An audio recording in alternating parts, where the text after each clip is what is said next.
Welcome back. October is always a very busy month at the Quincy Quarry and Granite Workers Museum because October is International Archaeology Month.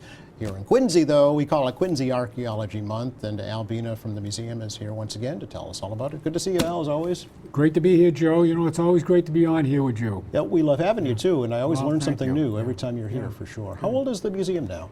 Well, we're going on about 12 years now. We started about 12 years ago, very small, just collecting some artifacts and some pictures. And eventually we moved up to the Lions Churning Mill up on Quarry Hills Drive. Yeah. And it's the old Lions Churning Mill building. And we've actually established a couple of new little buildings where we have our artifacts. So we're slowly gaining momentum, even after 12 years, to now to display a lot of these artifacts that we've got. It's great. It's great. How long have you been in those buildings, in that location there, as an actual physical museum? About 6 years ago, we actually built the first little building. Okay. And then this last year, we added another little building. Yeah, like a kind of a function room, basically. It's another function room, and also in this function room, we have a geologist display. It's a great geology display showing the different granites, where they came from, how they got here. It's a very little interesting geology presentation in this new little building we have, Well, it's just a different part of the history of the city, for sure. The granite industry it was a leader worldwide, really, at one point. At the turn of the century, it was the largest employer in the city of Quincy here back at the turn of the century in the early 1900s. Again, it was a big part of the history of Quincy here. Absolutely, yep. And you can still see signs of it all across the city, for sure. And all the you look at all the foundations, all the walls. You see Quincy granite all over Quincy. So as I mentioned, October is International Archaeology Month, right? But you kind of bring that home here in Quincy. We kind of bring it home here in Quincy. Originally, the state used to sponsor the International Archaeology Day. After COVID hit, they kind of dropped the ball, but we, as the Quarry Museum, we kind of picked it up here in Quincy, and we call it International Archaeology Day in Quincy, which is great. Yeah, absolutely. And it starts this weekend, right? Starts this weekend, this coming weekend, What's happening? We're going to be open for the Archaeology Weekend, 11 to 3, on Saturday and Sunday. And then the following, the following Sunday, we're going to have stone splitting. It's we haven't really publicized that yet, but we're going to be putting that out. We actually let people put feather wedges in the stone. We pre-drill the stones. We let them put the feather wedges in there and actually split granite themselves. So it's going to be a nice, busy weekend for us. The only thing we got to hope for is good weather. So that'll be October 20th, I see. October 20th. Message up for you there at 11 o'clock. Just stop by and grab a hammer and have at it. 19th is Archaeology Day, we're open, and then the 20th, stone splitting. Okay. Yeah. So that'll be a busy weekend for sure. Yeah. Are you open every weekend now, or is it just by request? We're open the first weekend of every month through November. Okay. But like I always tell people, we're open pretty near all the time. Just give us a call. If you want to bring a special group in or an individual, yourself want to come in, give us a call. We'll have one of our members go up there and give you a little tour and open the museum. Yeah. And the Churning Mill also. Yes, yeah. So we're kind of open on request. Okay, all right. Yeah. Through your email or phone number or website? Through our email, phone number. Yeah. Now, as always, you brought a bunch of pictures with you today. And we brought some pictures. What's going on, what's kind of new at the Churning Mill in the museum. I love seeing these because they're always new. Do you take these just for this show, Al? But these are great. They give folks a kind of a nice behind-the-scenes look. This is the actual new display we have in the museum now. It's featuring John Horrigan, the sculptor who sculpted many sculptures from his studio here in Quincy on Federal Avenue. But this was the Titanic statue that he was really known for. It was a huge statue for the memory of the men that gave their lives on the Titanic. Really? And where's the statue now? It's down in Washington. It's on the Potomac River down in Washington, D.C. Okay, okay. So we got a great display of him, and we're actually showing his tools, the tools that he actually used to actually sculpt the model. Really? Yeah. Oh, okay. Very good. So those were left here in Quincy, and you were able to acquire them? Quick little story. John Horrigan, he was a sculptor. He had a son, Gerald Horrigan, who, again, was a sculptor here in Quincy. when Gerald Horrigan went into the nursing home, he passed all his tools on to Reno Pisano, who was an apprentice of his. Oh, And Reno Pisano just passed away at the age of 100. wow, okay. So about 4 years ago, when Reno knew we had a museum, he Yeah. called us and he said, gee, I got his tools that he actually sculpted the Titanic statue. Would Wow. you be? We said, my God, we'd love them. you Wow, know. yeah. So it's amazing to have them actual physical things that they actually sculpted the Titanic statue with. You know. fantastic. That was the display the new display in the museum now. Okay. One of the new displays. Excellent. So, I mean, those would have been lost had you not had the museum. That must be very fulfilling for you to hear Yeah, that. definitely. Yeah, would have been lost to history. Check up the next one here. Next one here's here to talk about archaeology. Quick little story about what you're looking at here is all artifacts that were actually found around the turning mill. We can't do any digging at the turning mill because it's on a national register, it's on a Right. historical Massachusetts register. So Yep. you got to be an archaeologist to dig. But all we did is clean the surface, rake those leaves that have been there for years and years and years, and look at the artifacts that have actually appeared just on the surface. Is that right? After a cleaning, yeah. Wow. It's amazing. You know, I tell people, if you had a metal detector and you went around this whole museum and turning mill area, Yeah. it would be going off constantly I because bet. there's so much metal under the ground here. It's unbelievable. Yeah, it was just abandoned. Abandoned, Right? yeah. They left. They went to work one day and closed the shop and Left didn't it take there. anything with them. Right, yeah. Amazing. Yeah. Yeah. This is the metal static display we just formed at the museum. We actually put these 3 or 4. There was actually 4 actual quarry drills see that they that. would have used to quarry the stone. We actually embedded it in a stone that's right, basically at our what I call our staging area. Okay. You know, so people can actually see the 4 different types of pneumatic tools that they actually quarried the granite with. Yes. Would these have been? How would these have been powered? Al? They would have been powered pneumatically by air. By air. By air, yeah. Okay.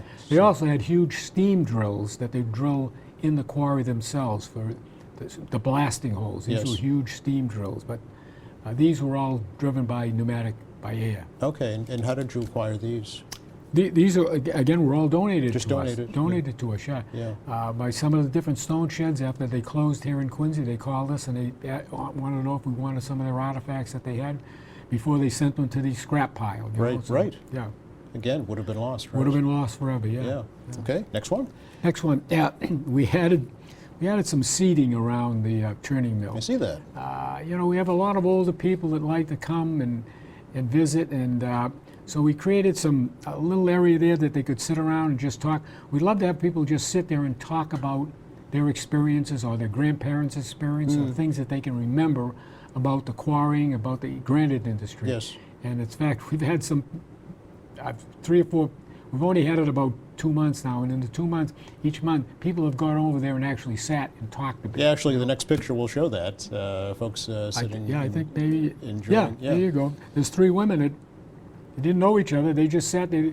They had something in common in granite. Yes. You know, their Some relatives connection. had worked in the granite industry. Perhaps at that turning mill.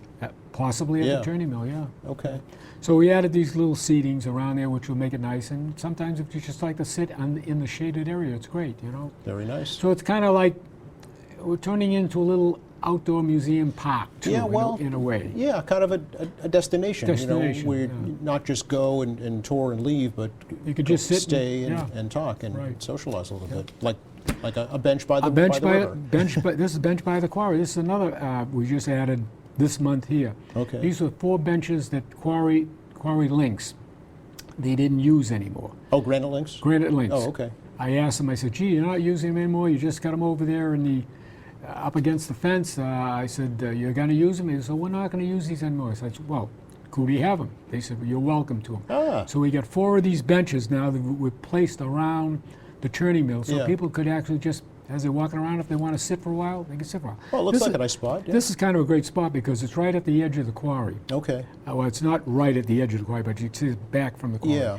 But once the quarry is up to level, you know, you got a lot of nature. You got Canadian geese that are in there. You got ducks that are in there.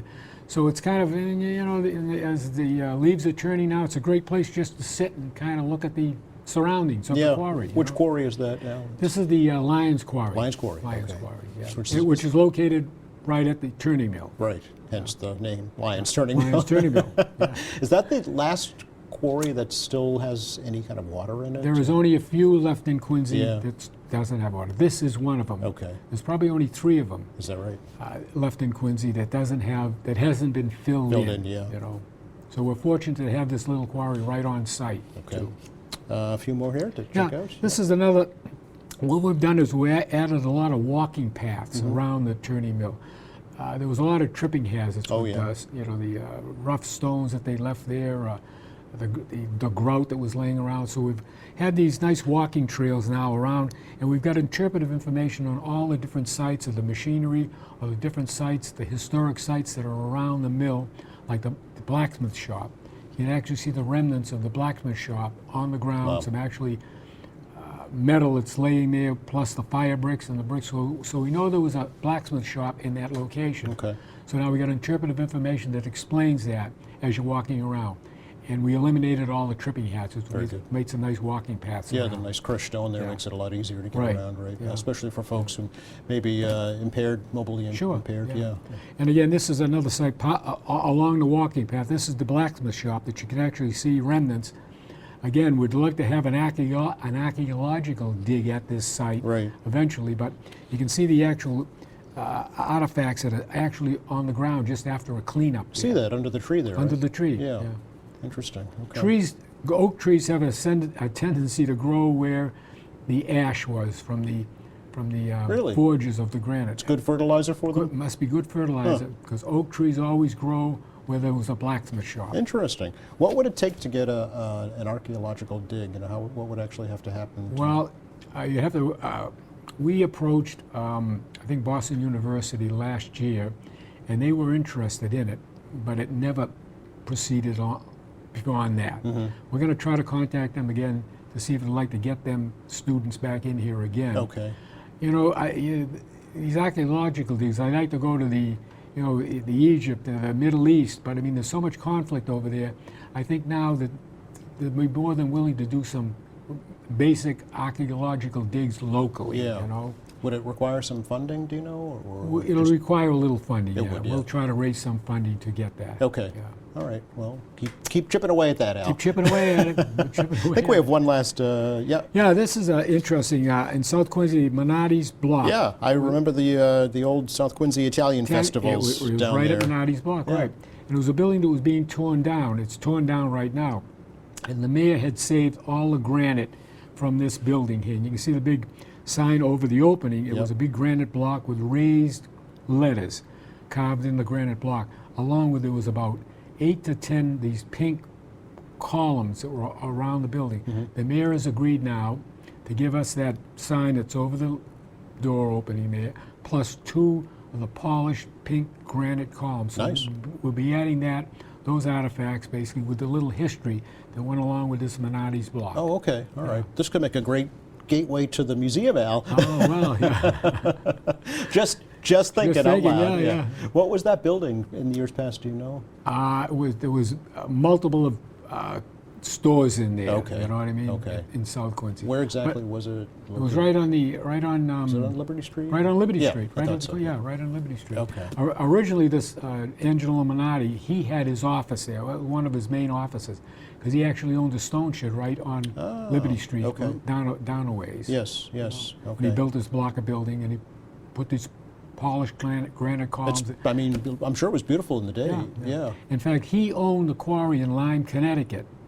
He owned the quarry where these columns, they came from his own quarry I was in going Lyme, to say because Connecticut. they're not Quincy granite. They're not Quincy granite. No. They're a pink lime granite. Okay. Yeah. Yeah. No, the Quincy is the Quincy dark, Quincy right? is dark. What Yeah. they call Quincy it. gray. Yeah. Yeah. Interesting. So, do you know what you'll do with those once you get them? Well, we're going to display them. We're Yeah, going to display. obviously, yeah. We're going to display the actual raised block, the name, with Minardi's Block on it, which was really, when you stop to think of it, to cut that block, it took a lot of work. Yeah. Because they had to remove so much granite to form those letters. Right. So we'll tell the history of how that was actually manufactured. That's awesome. That's great. Yeah. That's quite a feather in the cap for the Yeah. museum. But short term, come out on October 19th and 20th, right? 19th and 20th, we'll be there from 11 to 3. Stone splitting will start right about at 11 o'clock On the 20th. on the 20th. Okay. Yep. Always a pleasure, Al. Joe, it's always a pleasure here. You know it is. We love to come here with you. Go ahead. Throw one in there. We're chipping away at it, but don't take it for granted. Thanks a lot, Al.